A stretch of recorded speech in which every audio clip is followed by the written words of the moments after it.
ಆಕಾಶವಾಣಿ ಮೈಸೂರು. ಇದು ಕರ್ನಾಟಕ ರಾಜ್ಯ ಮುಕ್ತ ವಿಶ್ವವಿದ್ಯಾನಿಲಯದ ವಾಣಿ. KSOU ಮುಕ್ತವಾಣಿ ಕರ್ನಾಟಕ ರಾಜ್ಯ ಮುಕ್ತ ವಿಶ್ವವಿದ್ಯಾನಿಲಯದ ಅಧ್ಯಯನ ಅವಕಾಶಗಳನ್ನು ಕುರಿತ ಪ್ರಾಯೋಜಿತ ಬಾನುಲಿ ಸರಣಿ. ಎಲ್ಲರ ಮನೆಗೂ ಎಲ್ಲರ ಮನಗೂ ವಿಶ್ವಜ್ಞಾನವನ್ನು ನೀಡುವ ವಾಣಿ. ಪ್ರಾಯೋಜಕರು ಪ್ರಸಾರಾಂಗ ಕರ್ನಾಟಕ ರಾಜ್ಯ ಮುಕ್ತ ವಿಶ್ವವಿದ್ಯಾನಿಲಯ ಮೈಸೂರು. ಯಾವುದೇ ಪದವಿ ಕಲಿಯಲು ಇರುವುದು ಮುಕ್ತ ವಿಶ್ವವಿದ್ಯಾನಿಲಯದ ವಾಣಿ. ಕರ್ನಾಟಕ ರಾಜ್ಯ ಮುಕ್ತ ವಿಶ್ವವಿದ್ಯಾನಿಲಯದ ಕನ್ನಡ ಅಧ್ಯಯನ ಮತ್ತು ಸಂಶೋಧನಾ ವಿಭಾಗದಲ್ಲಿರುವ ಅಧ್ಯಯನ ಅವಕಾಶಗಳನ್ನು ಕುರಿತು ವಿಭಾಗದ ಸಹ ಪ್ರಾಧ್ಯಾಪಕರಾದ ಡಾ ಪಿ ಮಣಿ ಅವರೊಂದಿಗಿನ ಸಂದರ್ಶನದ 2ನೇ ಭಾಗ. ಕರ್ನಾಟಕ ರಾಜ್ಯ ಮುಕ್ತ ವಿಶ್ವವಿದ್ಯಾನಿಲಯದ ಪ್ರಾಯೋಜಿತ ಬಾನುಲಿ ಸರಣಿ KSOU ಮುಕ್ತವಾಣಿಗೆ ಶ್ರೋತೃಗಳಿಗೆಲ್ಲ ಆತ್ಮೀಯವಾದ ಸ್ವಾಗತ. ಇವತ್ತಿನ ಕಾರ್ಯಕ್ರಮದಲ್ಲಿ ಹೆಮ್ಮೆಯ ಕನ್ನಡ ವಿಭಾಗದಿಂದ ಒಂದಷ್ಟು ಮಾಹಿತಿಯನ್ನು ಮಾಡಿಕೊಡ್ಲಿಕ್ಕೆ ಅಂತ ಹೇಳಿ ಕನ್ನಡ ಅಧ್ಯಯನ ಮತ್ತು ಸಂಶೋಧನಾ ವಿಭಾಗದ ಸಹ ಪ್ರಾಧ್ಯಾಪಕರಾದ ಡಾ ಪಿ ಮಣಿ ಅವರು ನಮ್ಮೊಟ್ಟಿಗಿದ್ದಾರೆ. ಅವರನ್ನು ಮಾತನಾಡಿಸಿ ಹೆಚ್ಚಿನ ಮಾಹಿತಿಯನ್ನು ಪಡ್ಕೊಳ್ಳೋಣ. ಸರ್, ಕಾರ್ಯಕ್ರಮಕ್ಕೆ ಆತ್ಮೀಯವಾದಂಥ ಸ್ವಾಗತ. ಧನ್ಯವಾದಗಳು ಸರ್. 2ನೇ ಸೆಮಿಸ್ಟರ್ನಲ್ಲಿ ಒಟ್ಟು 6 ಪತ್ರಿಕೆಗಳು ಇವೆ. 5 ಪತ್ರಿಕೆಗಳು ಹಾರ್ಡ್ ಕೋರ್ ಇರ್ತವೆ, 1 ಮುಕ್ತ ಐಚ್ಛಿಕ ಇರುತ್ತೆ. ಈ 3ನೇ ಸೆಮಿಸ್ಟರ್ನಲ್ಲಿ 7 ಪತ್ರಿಕೆಗಳು ಇರುತ್ತೆ ಸರ್. ಇದರಲ್ಲಿ 3 ಪತ್ರಿಕೆಗಳು ಹಾರ್ಡ್ ಕೋರು. ಇದು ಬಹಳ ಸೂಕ್ಷ್ಮವಾಗಿ ನೋಡ್ಕೋಬೇಕು. 3 ಪತ್ರಿಕೆಗಳು ಸಾಫ್ಟ್ ಕೋರ್ ಇರುತ್ತೆ. ಈ 3 ಪತ್ರಿಕೆ ಇದೆಯಲ್ಲ ಸಾಫ್ಟ್ ಕೋರು, ಈ ಸಾಫ್ಟ್ ಕೋರ್ ಅಲ್ಲಿ ಯಾವುದಾದರೂ 2 ಪತ್ರಿಕೆಗಳನ್ನ ಮಾತ್ರ ಕಲಿಕಾರ್ಥಿಗಳು ಆಯ್ಕೆ ಮಾಡ್ಕೋಬೇಕು. ಇಲ್ಲಿ ಬಹಳ ಎಚ್ಚರಿಕೆ ಇರಬೇಕು ವಿದ್ಯಾರ್ಥಿಗಳು. ಅವರಿಗೆ ಯಾವ ಪತ್ರಿಕೆ ಆಯ್ಕೆ ಮಾಡಿಕೊಂಡ್ರೆ ನನಗೆ ಅನುಕೂಲ, ನಾನು ಓದ್ಬೋದು, ಯಾವ ಸಿದ್ಧಪಾಠ ನನಗೆ ತುಂಬಾ ಸುಲಭವಾಗಿ ಅರ್ಥ ಆಗುತ್ತೆ, ಇದನ್ನ ಅವರು ಸ್ವಲ್ಪ ನೋಡಿಕೊಂಡು ಸಿದ್ಧಪಾಠಗಳನ್ನ ಒಂದು ಸ್ವಲ್ಪ ನೋಡಿಕೊಂಡು ಅಂದ್ರೆ ಆ ಪತ್ರಿಕೆ ಶೀರ್ಷಿಕೆ ನೋಡ್ಕೊಂಡು ಅವ್ರು ಆಯ್ಕೆ ಮಾಡ್ಕೋಬಹುದು. ಆಯ್ಕೆ ಮಾಡಿಕೊಳ್ಳಬೇಕು. ಅಂದರೆ ಹಾರ್ಡ್ ಕೋರು 3 ಪತ್ರಿಕೆ ಇರುತ್ತೆ, ಅದನ್ನ 3 ತಗೊಳ್ಳೇಬೇಕು. ಸಾಫ್ಟ್ ಕೋರು 3ರಲ್ಲಿ 2 ತಗೋಬೇಕು. ಹಾಗಾದ್ರೆ ಅಲ್ಲಿ ಎಷ್ಟಾಯ್ತು? ಒಟ್ಟು 5 ಪತ್ರಿಕೆ ಆಯ್ತು. ಈ 5 ಪತ್ರಿಕೆಗಳು ಕೂಡ 80 ಅಂಕಗಳು ಪರೀಕ್ಷೆಗೆ, 20 ಅಂಕಗಳು ಆಂತರಿಕ ನಿಬಂಧನವನ್ನ ಬರೆದು ಕೊಡಬೇಕು. ಆದ್ರೆ ನಮ್ಮಲ್ಲಿ ನಮ್ಮ ವಿದ್ಯಾರ್ಥಿಗಳು ಆಂತರಿಕ ನಿಬಂಧವನ್ನ ಬಹಳ ಶಿಸ್ತುಬದ್ಧವಾಗಿ ಬರೀಬೇಕು. ಯಾಕಂದ್ರೆ 20 ಅಂಕಗಳು ಅವರಿಗೆ ತುಂಬಾ ಚೆನ್ನಾಗಿ ಬರೆದಿದ್ರೆ 18 ಅಂಕ ಅಂತೂ ಸಿಕ್ಕೇ ಸಿಗುತ್ತೆ. ಆಮೇಲೆ ಬೇರೆ ಬೇರೆ ಪುಸ್ತಕಗಳೆಲ್ಲವನ್ನೂ ಕೂಡ ಪರಾಮರ್ಶನ ಕೊಟ್ಟು ಒಂದು ರೀತಿ ಉತ್ತಮವಾದಂತ ಪ್ರಬಂಧ ರೂಪದಲ್ಲಿ ಬರೆದಿದ್ರೆ ಅದಕ್ಕೆ ವಿದ್ಯಾರ್ಥಿಗಳಿಗೆ ನಾವು 19 ಕೊನೆಯ ಅಂಕಗಳನ್ನ 19 ಕೊಡಬಹುದು. ಗರಿಷ್ಠವಾಗಿ 19ವರೆಗೂ ಸಿಗುತ್ತೆ. ಆದ್ರಿಂದ ಆ ಅಂಕಗಳನ್ನ ವಿದ್ಯಾರ್ಥಿಗಳು ಪಡ್ಕೊಳ್ಳಕ್ಕೆ ಸಾಹಸ ಪಡಬೇಕು, ಬಹಳ ಮುಖ್ಯ ಪ್ರಯತ್ನ ಅಂತೂ ಪಡಬೇಕು. ಆಗ ತಗೊಂಡ್ರೆ ಅವರು ಥಿಯರಿ ಪರೀಕ್ಷೆಯಲ್ಲೂ ಹೆಚ್ಚಿನ ಅಂಕಗಳು ಬರುತ್ತೆ, ಅಲ್ಲೂ ಕೂಡ 18 ಅಂಕಗಳು 19 ಅಂಕಗಳು ಸಿಕ್ಬಿಡುತ್ತೆ. ಅವರು 70 80 ದಾಟ್ಬಿಡ್ಬೋದು. ಒಂದು ರೀತಿಯಲ್ಲಿ ಪರೀಕ್ಷೆಯಲ್ಲಿ ಉತ್ತಮ ಅಂಕಗಳನ್ನು ಪಡೆದಂಗ ಆಗತ್ತೆ, ಮುಂದಿನ ಬದುಕಿಗೆ ಉತ್ತಮವಾದಂತ ಸೋಪಾನ ಆಗತ್ತೆ. ಆದ್ದರಿಂದ ವಿದ್ಯಾರ್ಥಿಗಳು ಇದನ್ನ ಬಹಳ ಎಚ್ಚರಿಕೆಯಿಂದ ನೋಡ್ಕೊಳ್ಳೋದು ಬಹಳ ಮುಖ್ಯವಾದದ್ದು ಅಂತಕ್ಕಂಥ. ಇಲ್ಲೂ ಕೂಡ 550 ಅಂಕಗಳು ಇರ್ತವೆ. ಘಟಿಕೋತ್ಸವ ಸಂದರ್ಭದಲ್ಲಿ ಎಲ್ಲರ ಕಣ್ಮನ ಸೆಳೆಯುವ ಹತ್ತಿರಕ್ಕೆ ಬಂದಿರ್ತಾರೆ, ಖಂಡಿತ ಬರ್ತಾರೆ. ಆದ್ರಿಂದ ಎಲ್ಲರ ಮುಂದೆ ಅವರು ಏನ್ ಮಾಡಬಹುದು ಅಂತಂದ್ರೆ ಒಂದು ರ್ಯಾಂಕ್ ಪ್ರಮಾಣ ಪತ್ರವನ್ನ ಗೌರವಿತವಾಗಿ ಪಡಿಬಹುದು. ಯಾಕಂದ್ರೆ ಅವರಿಗೆ ಅಂತಹ ಅವಕಾಶಗಳಿದೆ. 4ನೇ ಸೆಮಿಸ್ಟರ್ ಇದ್ರೆ ಸರ್, 4ನೇ ಸೆಮಿಸ್ಟರ್ ಅಲ್ಲೂ ಇದೇ ರೀತಿಯ ನಿಯಮಗಳು ಇರುತ್ತೆ. ಆದ್ರೆ ಸ್ವಲ್ಪ ಎಚ್ಚರಿಕೆ ಇರಬೇಕು ವಿದ್ಯಾರ್ಥಿಗಳು. ಒಟ್ಟು 7 ಪತ್ರಿಕೆಗಳು ಇರ್ತವೆ. ಈ 7 ಪತ್ರಿಕೆಗಳಲ್ಲಿ 3 ಪತ್ರಿಕೆಗಳು ಹಾರ್ಡ್ ಕೋರ್ ಆಗಿರುತ್ತೆ, 3 ಪತ್ರಿಕೆಗಳು ಸಾಫ್ಟ್ ಕೋರ್ ಆಗಿರುತ್ತೆ. ಈ 3 ಪತ್ರಿಕೆ ಸಾಫ್ಟ್ ಕೋರ್ ಅಲ್ಲಿ 3ನೇ ಸೆಮಿಸ್ಟರ್ ಅಲ್ಲಿ ನಾವ್ ಏನ್ ಮಾಡ್ಕೊಂಡಿದ್ವಿ, ಯಾವುದಾದ್ರೂ 3 ಪತ್ರಿಕೆಯನ್ನು ಆಯ್ಕೆ ಮಾಡ್ಕೋಬಹುದು ಅಂತ ಹೇಳಿದ್ರಿ. ಅದಕ್ಕೆಲ್ಲಕ್ಕೂ ಕೂಡ ಥಿಯರಿ ಇರುತ್ತೆ, ನಿಬಂಧವನ್ನ ಬರೀಬೇಕು. ಆದ್ರೆ ಇಲ್ಲಿ ಏನಿರುತ್ತೆ ಅಂತಂದ್ರೆ ಸ್ವಲ್ಪ ವ್ಯತ್ಯಾಸ ಇರುತ್ತೆ. ವಿದ್ಯಾರ್ಥಿಗಳು ಇಲ್ಲಿ ಮೈಯೆಲ್ಲ ಕಣ್ಣಾಗಿ ನೋಡ್ಕೋಬೇಕು. 3ನೇ ಸೆಮಿಸ್ಟರ್ ಅಲ್ಲಿ ಈ ಸಾಫ್ಟ್ ಕೋರ್ ಪತ್ರಿಕೆ 3 ಇದೆಯಲ್ಲ, ಇದರಲ್ಲಿ ಯಾವುದಾದ್ರೂ 3 ಪತ್ರಿಕೆ ಇದೆ. ಇಲ್ಲಿ ಕಾವ್ಯ ಮೀಮಾಂಸೆ ಅಂತಕ್ಕಂಥ ಶಾಸ್ತ್ರ ಒಂದಿದೆ, ನಾಟಕ ಸಾಹಿತ್ಯ ಅಂತ ಒಂದಿದೆ, ಆ ನಂತರದಲ್ಲಿ ನಿಬಂಧ ಬರವಣಿಗೆ ಅಂತ ಇರುತ್ತೆ. ಈ 2 ಕಾವ್ಯ ಮೀಮಾಂಸೆ ಮತ್ತು ನಾಟಕ ಸಾಹಿತ್ಯವನ್ನ ಆಯ್ಕೆ ಮಾಡಿಕೊಂಡ್ರೆ ನೀವೇನ್ ಮಾಡ್ಬೇಕು, ಪರೀಕ್ಷೆಯನ್ನ ಬರಿಬೇಕು. ನಿಬಂಧನೆಯನ್ನ ಆಯ್ಕೆ ಮಾಡ್ಕೊಂಡ್ರೆ ನೀವು ಪರೀಕ್ಷೆ ಬರೆಯಂಗಿಲ್ಲ. ಆದರೆ ನಿಬಂಧನವನ್ನ ಬರೆದು ಕೊಡಬೇಕು. ಅದಕ್ಕೆ 100 ಅಂಕಗಳು ಇರ್ತವೆ. ಇದಕ್ಕೆ ಆಂತರಿಕ ನಿಬಂಧನ ಇಲ್ಲ. 100 ಅಂಕಗಳು ಕೂಡ ಒಂದು ಕಿರು ಸಂಶೋಧನಾ ಪ್ರಬಂಧದ ರೀತಿಯಲ್ಲಿ ಅವರು ವಿದ್ಯಾರ್ಥಿಗಳು ಒಂದು ಉತ್ತಮವಾದಂತಹ ಒಂದು ಶೀರ್ಷಿಕೆಯನ್ನ ನಾವೇ ಕನ್ನಡ ವಿಭಾಗದಿಂದಲೇ ಕೊಟ್ಟಿರ್ತೀವಿ. ಅದನ್ನ ಒಂದು 20-30 ಶೀರ್ಷಿಕೆಗಳನ್ನು ಕೊಟ್ಟಿರ್ತೀವಿ. ಅದರಲ್ಲಿ ಕಲಿಕಾರ್ಥಿಗಳಿಗೆ ಯಾವುದು ನನಗೆ ಇಷ್ಟ ಅಂತಕ್ಕಂಥ ಶೀರ್ಷಿಕೆಯನ್ನ ಆಯ್ಕೆ ಮಾಡಿಕೊಂಡು ಅವರು ಅದಕ್ಕೆ ಸಂಬಂಧಪಟ್ಟ ಹಾಗೆ 80ರಿಂದ 100 ಪುಟದಷ್ಟು ಒಂದು ಪ್ರಬಂಧವನ್ನ ಬರೆದು ಕನ್ನಡ ವಿಭಾಗಕ್ಕೆ ಸಲ್ಲಿಸಬೇಕು. ಅದು ಒಬ್ಬೊಬ್ಬರಿಗೂ ಕೂಡ ಒಬ್ಬೊಬ್ಬ ಮಾರ್ಗದರ್ಶಕರು ಅಂತ ಇರ್ತಾರೆ. ಆಗ ಅವ್ರು ಏನ್ ಮಾಡ್ಕೋಬೇಕು ಅಂದ್ರೆ, ದೂರದಲ್ಲಿ ನಮ್ಮ ವಿದ್ಯಾರ್ಥಿಗಳೆಲ್ಲ ಯಾವ ಕರ್ನಾಟಕದಾದ್ಯಂತ ಇರ್ತಾರೆ, ಅವ್ರು ಏನ್ ಮಾಡ್ಕೋಬೇಕು ಅಂದ್ರೆ ಆಯಾ ಮಾರ್ಗದರ್ಶಕರ ಜೊತೆಗೆ ದೂರವಾಣಿ ಮುಖೇನ ಸಂಪರ್ಕ ಮಾಡಿ ತಮ್ಮ ಗೊಂದಲಗಳನ್ನ ಪರಿಹರಿಸಿಕೊಂಡು ಈ ಪ್ರಬಂಧವನ್ನ ಸಿದ್ಧಪಡಿಸಿ ಕೊಡಬೇಕು. 100 ಮಾರ್ಕ್ ಸಿಗುತ್ತೆ. ನಿಬಂಧ ಬರವಣಿಗೆ ಯಾಕೆ ತಗೋಬೇಕು ಅಂತಂದ್ರೆ ಹೆಚ್ಚಿನ ಅಂಕಗಳನ್ನ ವಿದ್ಯಾರ್ಥಿಗಳು ನಿರೀಕ್ಷಿಸುವುದಕ್ಕೆ ಸಾಧ್ಯ. ಆದ್ದರಿಂದ ಇದನ್ನ ಉತ್ತಮವಾಗಿ ಬರೆದು ವಿದ್ಯಾರ್ಥಿಗಳು ವಿಭಾಗಕ್ಕೆ ಸಲ್ಲಿಸಬೇಕು ಸರ್. ಇದನ್ನ ಈ ರೀತಿಯಲ್ಲಿ ಇಲ್ಲಿ ತಿಳ್ಕೋಬೇಕು. ಆ ನಂತರದಲ್ಲಿ ಇದರಲ್ಲಿ ಒಂದು ಕೌಶಲ್ಯ ವರ್ಧನೆ ಒಂದು ಪತ್ರಿಕೆ ಇದೆ. 3 ಹಾರ್ಡ್ ಕೋರು, 3 ಸಾಫ್ಟ್ ಕೋರ್ ಅಲ್ಲಿ 2 ತಗೊಂಡ್ರಿ, 5 ಆಯ್ತು. ಇನ್ನೊಂದು ಕೌಶಲ್ಯ ವರ್ಧನೆ. ಈಗಿನ ಆಧುನಿಕ ಜಗತ್ತಿನ ಒಳಗಡೆ ನಮಗೆ ಸ್ಕಿಲ್ ಡೆವಲಪ್ಮೆಂಟ್ ಅಂತ ಮಸ್ತಕದಲ್ಲಿ ಜ್ಞಾನ ಇರಬೇಕು ನಮಗೆ. ಅಂತಹ ಮಸ್ತಕದಲ್ಲಿ ಜ್ಞಾನ ಇಟ್ಕೊಳ್ಳುವಂತಹ ರೀತಿಯಲ್ಲಿ ಈ ಕೌಶಲ್ಯ ವರ್ಧನೆಯ ಸಿದ್ಧಪಾಠಗಳು ನಾವು ರಚಿಸ್ತೀವಿ. ಅಂತ ಸಿದ್ಧಪಾಠಗಳನ್ನ ವಿದ್ಯಾರ್ಥಿಗಳು ಅಧ್ಯಯನ ಮಾಡಿಕೊಂಡ್ರೆ ಅವರು ಮುಂದಿನ ತಮ್ಮ ಬದುಕಿನಲ್ಲಿ ಬೇರೆ ಬೇರೆ ಕ್ಷೇತ್ರಗಳ ಒಳಗಡೆ ತಮ್ಮ ಕೌಶಲ್ಯವನ್ನ ಪ್ರದರ್ಶನ ಮಾಡಬಹುದು. ಆದ್ದರಿಂದ ಈ ಪತ್ರಿಕೆ ಬಹಳ ಮುಖ್ಯವಾದಂಥದ್ದು. ಇದಕ್ಕೂ ಕೂಡ 40 ಅಂಕಗಳು ಪರೀಕ್ಷೆಗಿರುತ್ತೆ, 10 ಅಂಕಗಳು ಆಂತರಿಕ ನಿಬಂಧನೆಯ ಪರೀಕ್ಷೆಗಿರುತ್ತೆ.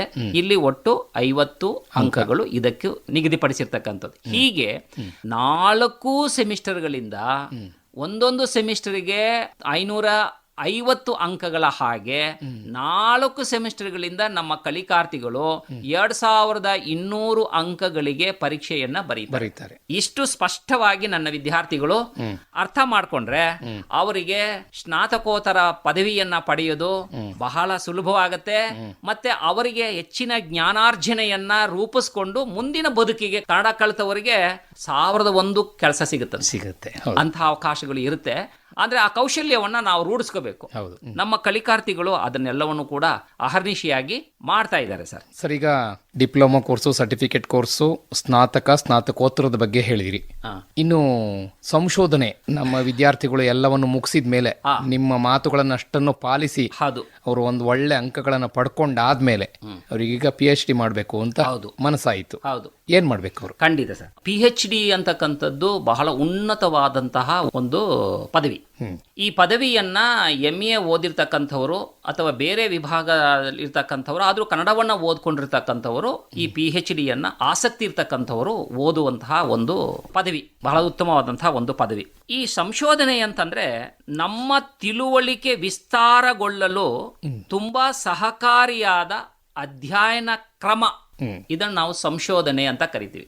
ಸಂಶೋಧನೆಗೆ ನಮ್ಮ ವಿದ್ಯಾರ್ಥಿಗಳು ಸ್ನಾತಕೋತ್ತರವನ್ನು ಮುಗಿಸಿದ ಮೇಲೆ ಅವರು ಕರ್ನಾಟಕ ಸರ್ಕಾರದ KSET ಇರುತ್ತೆ, ಆಮೇಲೆ UGC ಇರ್ತಕ್ಕಂಥ ನೆಟ್ ಪರೀಕ್ಷೆಗಳಿರ್ತವೆ. ಈ ಪರೀಕ್ಷೆಗಳನ್ನ ಅವರು ಪಾಸ್ ಆಗಿರ್ಬೇಕು. ಈ ಪರೀಕ್ಷೆ ಪಾಸ್ ಹಾಕೊಂಡ್ರೆ ಅವರಿಗೆ ಡಿಗ್ರಿ ಕಾಲೇಜಿಗೆ ಅಧ್ಯಾಪಕ ವೃತ್ತಿಗೆ ಹೋಗೋದಕ್ಕೂ ಅರ್ಹರಾಗಿರ್ತಾರೆ ಅವರು. ಅದರ ಜೊತೆಗೆ PhD ಮಾಡಕ್ಕೂ ಅರ್ಹರಾಗಿರ್ತಾರೆ. ನಮ್ಮಲ್ಲಿ ಕರ್ನಾಟಕ ರಾಜ್ಯ ಮುಕ್ತ ವಿಶ್ವವಿದ್ಯಾನಿಲಯದಲ್ಲಿ ನಾವು ನೇರವಾಗಿ PhDಯನ್ನ ತಗೊಳ್ಳಲ್ಲ. ನಮ್ಮ ವಿಶ್ವವಿದ್ಯಾನಿಲಯ ನೋಟಿಫಿಕೇಶನ್ ಮಾಡದ ನಂತರದಲ್ಲಿ ನಾವು ಅದನ್ನ ಒಂದು ಯಾರು ನೆಟ್ಟು UGC ಪಾಸ್ ಆಗದೇ ಇರ್ತಕ್ಕಂಥ ವಿದ್ಯಾರ್ಥಿಗಳನ್ನ CET ಮುಖೇನ ನಿಮ್ಮನ್ನ ಆಯ್ಕೆ ಮಾಡ್ಕೋತೀವಿ. CETಯಲ್ಲಿ ನೀವು 50 ಅಂಕಕ್ಕಿಂತ ಹೆಚ್ಚಿಗೆ ಅಂಕಗಳನ್ನ ನೀವು ತಗೋಬೇಕು. ಅದು ಎಲ್ಲವೂ ಕೂಡ ಬಹು ಆಯ್ಕೆಯ ಪ್ರಶ್ನೆಗಳು ಇರ್ತವೆ. CET ಪರೀಕ್ಷೆಯಲ್ಲಿ ನೀವು ತೇರ್ಗಡೆ ಹೊಂದಿ ಮೌಖಿಕ ಪರೀಕ್ಷೆ ಇರುತ್ತೆ, ಅದರಲ್ಲೂ ತೇರ್ಗಡೆ ಆದ್ರೆ ನಿಮಗೆ PhDಗೆ ಅವಕಾಶ ಸಿಗುತ್ತೆ. ಆಯ್ತಾ? ಈ ರೀತಿಯಲ್ಲಿ ನಮ್ಮಲ್ಲಿ 300ರಿಂದ 400 ವಿದ್ಯಾರ್ಥಿಗಳು ಕನ್ನಡ ವಿಭಾಗದಲ್ಲಿ ಈಗಾಗಲೇ PhD ಮುಗಿಸ್ಕೊಂಡಿದ್ದಾರೆ. ಈಗಲೂ ಕೂಡ ಅಭ್ಯರ್ಥಿಗಳು PhD ಮಾಡ್ತಾ ಇದ್ದಾರೆ. ನಮ್ಮಲ್ಲಿ PhD ಮಾಡ್ತಾ ಇರ್ತಕ್ಕಂಥ ವಿದ್ಯಾರ್ಥಿಗಳು ಸಾಹಿತ್ಯದ ಬಗ್ಗೆ ತುಂಬಾ ಆಳವಾದಂತಹ ಪರಿಜ್ಞಾನವನ್ನು ಹೊಂದಿರತಕ್ಕಂಥವರೇ. ಆ ನಂತರದಲ್ಲಿ ಬೇರೆ ಬೇರೆ ಕ್ಷೇತ್ರದಲ್ಲಿರ್ತಕ್ಕಂತಹ ಅಧ್ಯಾಪಕರುಗಳು PhD ಕೆಲಸಗಳನ್ನ ಮಾಡ್ತಾ ಇದ್ದಾರೆ. ಸಾಹಿತ್ಯಕ್ಕೆ ಸಂಬಂಧಪಟ್ಟ ಹಾಗೆ ಹೊಸ ಹೊಸ ಹುಡುಕಾಟದಲ್ಲಿ ತೊಡಗ್ತಾ ಇರ್ತಾರೆ, ಕ್ಷೇತ್ರ ಕಾರ್ಯದಲ್ಲಿ ತೊಡಗ್ತಾ ಇರ್ತಾರೆ. ತೌಲನಿಕ ಸಾಹಿತ್ಯದಲ್ಲಿ PhD ನಮ್ಮಲ್ಲಿ ಮಾಡ್ತಾ ಇದ್ದಾರೆ. ಆಮೇಲೆ ಹಳೆಗನ್ನಡ ಸಾಹಿತ್ಯದಲ್ಲಿ PhD ಮಾಡ್ತಾ ಇದ್ದಾರೆ. ಮಹಾಕಾವ್ಯಕ್ಕೆ ಸಂಬಂಧಪಟ್ಟಿರ್ತಕ್ಕಂಥ ರೀತಿಯಲ್ಲಿ PhD ಮಾಡ್ತಾ ಇದ್ದಾರೆ. ನಮ್ಮ ಕಲಿಕಾರ್ಥಿಗಳು PhD ಸಂಬಂಧಪಟ್ಟ ತುಂಬಾ ಆಸಕ್ತಿಯಿಂದ ಕೆಲಸ ಮಾಡ್ತಾರೆ. ಬೇರೆ ಬೇರೆ ವಿಶ್ವವಿದ್ಯಾನಿಲಯದಿಂದ ಬರ್ತಕ್ಕಂಥ ಸಂಪನ್ಮೂಲ ಅಧ್ಯಾಪಕರುಗಳು ನಮ್ಮ ಸಂಶೋಧನೆಯನ್ನ ಕೀರ್ತಿಸಿದ್ದಾರೆ, ಕೊಂಡಾಡಿದ್ದಾರೆ. ಅಂದ್ರೆ ಅಂತಹ ಆ ಮಟ್ಟಿಗೆ ನಮ್ಮ ಸಂಶೋಧನೆಯ ಕೆಲಸ ಕನ್ನಡ ವಿಭಾಗದಿಂದ ಜರುಗ್ತಾ ಇರತಕ್ಕಂಥದ್ದು ಬಹಳ ಒಂದು ಸಂತಸದ ಸಂಗತಿ ಸರ್. ಇಲ್ಲಿ ಒಂದು ಪ್ರಶ್ನೆ ಸರ್, ಈಗ ಸಂಶೋಧನೆಗೆ ಅವರು ಅರ್ಜಿಯನ್ನು ಹಾಕೊಂಡಾಗ, ಪ್ರವೇಶ ಬಯಸಿದಾಗ ಮಾರ್ಗದರ್ಶಕರನ್ನ ಅವ್ರು ಬಯಸಿದವ್ರನ್ನೇ ಸೆಲೆಕ್ಟ್ ಮಾಡ್ಕೋಬೇಕಾ ಅಥವಾ ವಿಶ್ವವಿದ್ಯಾಲಯದಿಂದನೇ ಅದನ್ನ ಅವ್ರಿಗಿಂತ ಅವರು ಅಂತ ಕೊಡ್ತೀರಾ? ಹೇಗೆ ಕ್ರಮ? Correct sir. ಅದು ಅವರು ಬಯಸಿದಂತಹ ಮಾರ್ಗದರ್ಶಕರು ಸಿಗಲ್ಲ ಸರ್. ಯಾಕಂದ್ರೆ ಅವರ ಅಂಕದ ಆಧಾರದ ಮೇಲೆ, ಆನಂತರದಲ್ಲಿ ಮೀಸಲಾತಿಯ ಆಧಾರದ ಮೇಲೆ ಆಯಾ ಮಾರ್ಗದರ್ಶಕರನ್ನ ವಿಶ್ವವಿದ್ಯಾನಿಲಯವೇ ನಿಯೋಜಿಸುತ್ತೆ. ಅವರ ಮಾರ್ಗದರ್ಶನದಲ್ಲೇ ಅವರು ಅಧ್ಯಯನವನ್ನು ಕೈಗೊಳ್ಳುತ್ತಾರೆ. ಅಂದ್ರೆ ಮಾರ್ಗದರ್ಶಕರು ಎಲ್ಲರೂ ಕೂಡ ತುಂಬಾ ಸಪೋರ್ಟಿವ್ ಆಗಿ ಇರ್ತಾರೆ. ಒಂದು ವರ್ಷದಲ್ಲಿ ಎಷ್ಟು ಜನ ಪ್ರವೇಶ ಪಡ್ಕೋಬಹುದು ಸರ್? ಒಂದು ವರ್ಷಕ್ಕೆ 10 ಜನ ಬರ್ಬೋದು ಸರ್.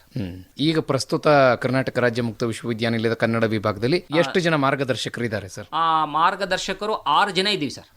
ನಮ್ಮಲ್ಲಿ ಸಂಶೋಧನೆಗೆ ಸಂಬಂಧಪಟ್ಟ ಹಾಗೆ ಬಹಳ ವಿಶೇಷವಾದಂತಹ ರೀತಿಯ ಆಸ್ಥೆಯನ್ನ ವಿಭಾಗ ವಹಿಸಿಕೊಂಡಿದೆ, ಅಧ್ಯಾಪಕರು ವಹಿಸಿಕೊಂಡಿದ್ದಾರೆ.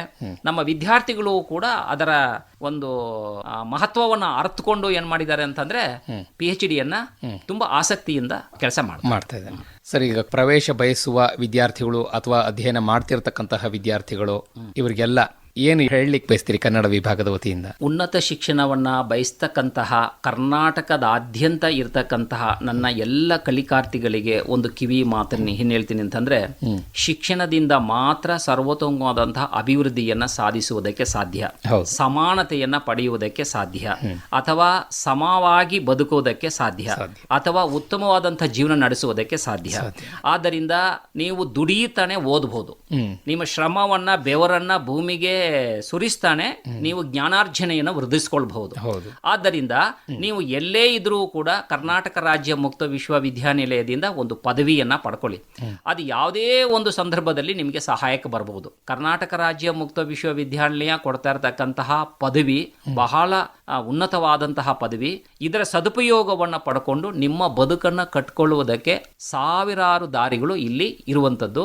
ಎಲ್ಲರೂ ಕೂಡ ಹೆಚ್ಚಿನ ರೀತಿಯಲ್ಲಿ ನಮ್ಮಲ್ಲಿ ಪ್ರವೇಶಾತಿಯನ್ನು ಪಡೆದು ನಿಮ್ಮ ಬದುಕನ್ನ ರೂಪಿಸ್ಕೊಳ್ಳುವುದಕ್ಕೆ ನೀವು ಶ್ರಮವನ್ನ ಪಡ್ಕೊಳ್ಳಿ ಅಂತ ಹಾರೈಸ್ತಾ, ನಮ್ಮ ಎಲ್ಲ ಕಲಿಕಾರ್ಥಿಗಳು ಇದರ ಸದುಪಯೋಗವನ್ನ ಪಡ್ಕೋಬೇಕು. ಒಂದು, ನಿದ್ರಿಸುವಾಗ ಕಾಣುವುದು ಕನಸಲ್ಲ, ಸಾಧನೆಯ ಬೆನ್ನೆತ್ತುವಂತೆ ಮಾಡಿ ನಿದ್ರಿಸಲು ಬಿಡದಿರುವುದು ನಿಜವಾದ ಕನಸು ಎಂಬ ಅಬ್ದುಲ್ ಕಲಾಂ ಅವರ ನುಡಿಮುತ್ತು ಮತ್ತೆ ಮತ್ತೆ ಮತ್ತೆ ನಮ್ಮ ಮಸ್ತಕಕ್ಕೆ ನಾಟ್ತಾ ಇರಬೇಕು. ನಿಮ್ಮ ಕಿವಿಯಲ್ಲಿ ಸದಾ ಗುಯಿಂಗುಡುತ್ತಿರಬೇಕು ಈ ನುಡಿ ಎಂದು ಹಾರೈಸುತ್ತಾ ನನ್ನ ಮಾತನ್ನ ಇಲ್ಲಿಗೆ ಸಂಪನ್ನಗೊಳಿಸ್ತೇನೆ. ನಮಸ್ಕಾರ. ನಮ್ಮ ವಿದ್ಯಾರ್ಥಿಗಳಾಗಲಿ ಅಥವಾ ಕೇಳುಗರಾಗಲಿ ಈ ಕಾರ್ಯಕ್ರಮವನ್ನು ಕೇಳಿದವರು ಅದನ್ನು ಮತ್ತೆ ಮತ್ತೆ ಮನನ ಮಾಡಿಕೊಂಡು ಪ್ರವೇಶ ಪಡೆಯೋದರಲ್ಲಿ ಯಾವುದೇ ಗೊಂದಲ ಇಟ್ಟುಕೊಳ್ಳದೆ ಪ್ರವೇಶ ಪಡ್ಕೊಳ್ಳಿ. ಇಷ್ಟು ಸೌಂದರ್ಯಯುತವಾದ ಒಂದು ಕನ್ನಡ ಭಾಷೆಯನ್ನು ಅಧ್ಯಯನ ಮಾಡಿ ನಿಮ್ಮ ಬದುಕನ್ನು ರೂಪಿಸ್ಕೊಳ್ಳಿ ಅಂತ ಹೇಳ್ತಾ, ಇಷ್ಟೊತ್ತು ಬಹಳ ಉತ್ತಮವಾದ ರೀತಿಯಲ್ಲಿ ಸೌಂದರ್ಯಯುತವಾಗಿ ಕನ್ನಡ ಭಾಷೆ, ಕನ್ನಡ ಅಧ್ಯಯನ ವಿಭಾಗದ ಬಗ್ಗೆ, ಅಲ್ಲಿರುವ ಸೌಲಭ್ಯಗಳು, ಅಧ್ಯಯನ ವಿಭಾಗದಲ್ಲಿರ್ತಕ್ಕಂಥ ಅವಕಾಶಗಳ ಬಗ್ಗೆ ತಿಳಿಸಿಕೊಟ್ಟಿದ್ದಕ್ಕಾಗಿ ಕೇಳುಗರ ಪರವಾಗಿ ಹಾಗೂ ವಿದ್ಯಾರ್ಥಿಗಳ ಪರವಾಗಿ ಅನಂತ ಧನ್ಯವಾದಗಳು. ನಮಸ್ಕಾರ. ಧನ್ಯವಾದಗಳು ಸರ್. ಕರ್ನಾಟಕ ರಾಜ್ಯ ಮುಕ್ತ ವಿಶ್ವವಿದ್ಯಾನಿಲಯದ ಕನ್ನಡ ಅಧ್ಯಯನ ಮತ್ತು ಸಂಶೋಧನಾ ವಿಭಾಗದಲ್ಲಿರುವ ಅಧ್ಯಯನ ಅವಕಾಶಗಳನ್ನು ಕುರಿತು ವಿಭಾಗದ ಸಹ ಪ್ರಾಧ್ಯಾಪಕರಾದ ಡಾ ಪಿ ಮಣಿ ಅವರೊಂದಿಗಿನ ಸಂದರ್ಶನದ 2ನೇ ಭಾಗ ಕೇಳಿದಿರಿ. ಸಂದರ್ಶಕರು ಎಸ್ ಲಕ್ಷ್ಮೀನಾರಾಯಣ. ಕೆಎಸ್ಒಯು ಮುಕ್ತವಾಣಿ. ಕರ್ನಾಟಕ ರಾಜ್ಯ ಮುಕ್ತ ವಿಶ್ವವಿದ್ಯಾನಿಲಯದ ಅಧ್ಯಯನ ಅವಕಾಶಗಳನ್ನು ಕುರಿತ ಪ್ರಾಯೋಜಿತ ಬಾನುಲಿ ಸರಣಿ ಕೇಳಿದಿರಿ. ಕಲಿಯಲು ಇಲ್ಲ ವಯಸ್ಸಿನ ಮಿತಿಯು, ಜೀವನಕ್ಕಿಲ್ಲ ಯಾವುದೇ ತಡೆಯು. ಕಾರ್ಯಕ್ರಮವನ್ನು ಪ್ರಾಯೋಜಿಸಿದವರು ಪ್ರಸಾರಾಂಗ ಕರ್ನಾಟಕ ರಾಜ್ಯ ಮುಕ್ತ ವಿಶ್ವವಿದ್ಯಾನಿಲಯ ಮೈಸೂರು. ಪುಸ್ತಕ ಪಾಠ, ಅಧ್ಯಾಪಕರ ಪ್ರವಚನ, ಮಾಹಿತಿ ಅಂಗೈಲೇ ಇರುವುದು. ಶೀರ್ಷಿಕೆ ಗೀತೆ ರಚನೆ ಡಾಕ್ಟರ್ ಆರ್ ಸಂತೋಷ್ ನಾಯಕ್. ರಾಗ ಸಂಯೋಜನೆ ಹಾಗೂ ಗಾಯನ ಜಿ ಪುಷ್ಪಲತಾ. ನಿರ್ಮಾಣ ಎನ್ ಕೇಶವಮೂರ್ತಿ. ಕಲಿಯಲು ತಿಳಿಯಲು ಜಗವನು ತಿರುಗಲು ಮುಕ್ತ ವಿಶ್ವವಿದ್ಯಾಲಯವು ನಿಮ್ಮೊಂದಿಗೆ ಇರುವುದು. ಈ ಕಾರ್ಯಕ್ರಮ ಆಕಾಶವಾಣಿ ಮೈಸೂರು ಕೇಂದ್ರದಿಂದ ಮೂಡಿಬಂತು.